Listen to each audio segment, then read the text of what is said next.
na yung aking sunscreen. Natapos na din ang ating trabaho.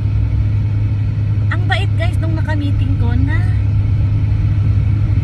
new found friend. Ang bait, super.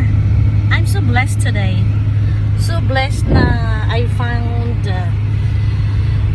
mga such person na very down to earth. Sarap ng pakiramdam. Nakaka-boost ng energy. Thank you Lord. Thank you Lord. So ngayon, nahiya pa nga ako kasi na-late ako, pero okay lang daw. Kasi pagka ganyan mga meeting, ayoko talagang nalilate. Pero okay lang. Very understanding naman sila. At saka, siguro mga 10 minutes, no? 5 minutes lang. 5 minutes. 5 minutes lang naman kami guys na late, pero nahiya pa rin ako. Siyempre ako driver mo eh. Nahiya pa rin ako kasi nga,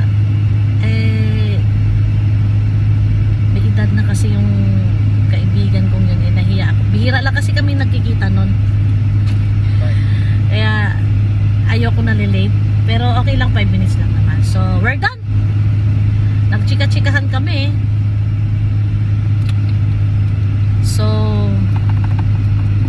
another time uli. Kaya guys, nagmamadali na ako. Uuwi na ako guys kasi yung apo ko,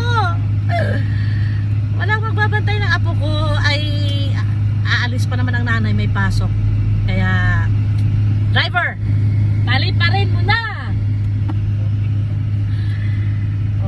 Kasi may magbantay naman doon yung anak kong lalaki, pero hindi ako komportable pagka hindi ako at saka yung asawa ko magbabantay doon sa baby. Kaya uwi na ako guys. Bye bye. Hello Naya. Wait for me.